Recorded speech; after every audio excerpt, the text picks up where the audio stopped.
I've dealt with lots of people who have anxiety disorders, And one thing about people who have anxiety disorders is they are not mysterious to me. It's no problem for me to understand why people have anxiety disorders, or why they're depressed, or why they have substance use problems. The mystery to me is always why people don't have all of those things at once, because everybody has a reason to be anxious. In fact, we have the ultimate reason to be anxious because we know that we're vulnerable and we know that we're going to die. And how you cannot be anxious under those circumstances is a great mystery. It's a massive mystery. And the same thing applies with regards to depression. And then the same thing applies to some degree with regards to drug and alcohol abuse. As I said last week, there's plenty of reasons to drown your consciousness in alcohol, that's for sure. We could refer to the aforementioned anxiety and depression, not least. And the sorts of drugs that people are prone to take are chemicals that take the affective edge off the tragedy of life.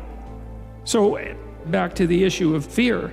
Abraham is self-conscious, that's what this commentary says, but the thing is he moves forward despite that. He's self-conscious and he knows the danger, but he moves forward despite that. And that's actually the appropriate response in the face of actual non-naive understanding of what constitutes life. Like if you're naive and you move forward, it's like, well, what the hell do you know? There's no courage in naivety because you don't know what there is to stop you. You don't know what dangers you might apprehend. But to be aware of what it is that your problem is, so to be alert existentially, let's say, or to be fully self-conscious means that you're perfectly aware of your limitations and how you might be hurt. And then to make the decision to move forward into the unknown and the land of the stranger. Anyways, I would say that's one of the secrets to a good life. And I can say that really without fear of contradiction, I would say, because the clinical literature on this is very, very, very clear.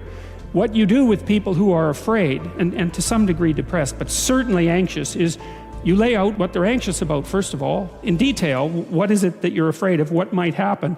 And then you decompose it into small problems, hypothetically manageable problems, and then you have the person expose themselves to the thing that they're afraid of, and what happens isn't that they get less afraid. That isn't what the clinical literature indicates exactly. What happens instead is they get braver.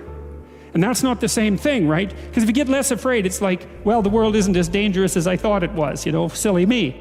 If you get braver, that's not what happens. What happens is, yeah, the damn world's just as dangerous as I thought, or maybe it's even more dangerous than I thought, but it turns out that there's something in me that responds to taking that on as a voluntary challenge and grows and thrives as a consequence. And there's no doubt about this. Even the psychophysiological findings are quite clear.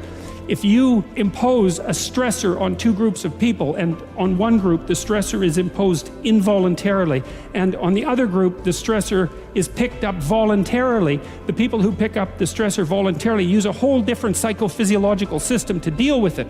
They use the system that's associated with approach and challenge, and not the system that's associated with defensive aggression and withdrawal.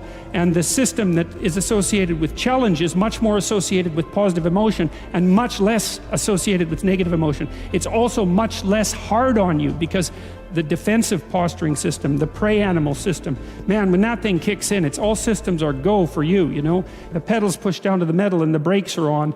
You're using future resources that you could be storing for future time right now in the present to ready yourself for emergency. So there's nothing simple or trivial at all about the idea of being called to move forthrightly forward into the strange and the unknown. And there's a real adventure that's associated with that, right? So that's an exciting thing, which is part of the reason why people travel. And then also to see yourself as the sort of creature that can do that, is willing to do that on a habitual basis, is also the right kind of tonic for, I hate this word, for your self-esteem. Because the self-esteem has nothing to do with feeling good about yourself. As I already mentioned, there isn't necessarily a reason why a priori you should just feel good about yourself. But if you can view yourself acting in a courageous and forthright manner and encountering the world and trying to improve your lot and taking risks, in a non-naive way, well, then you have something that you can comfort yourself with at night when you're wondering what the whole damn point is of your futile and miserable life.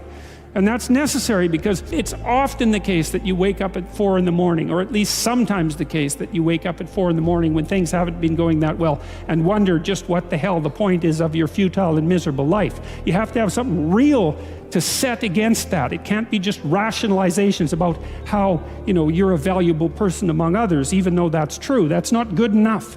You need something that's more realistic to set against that. And observing courage in yourself is definitely one of the things that can help you sleep soundly at night when things are destabilized a little bit around you.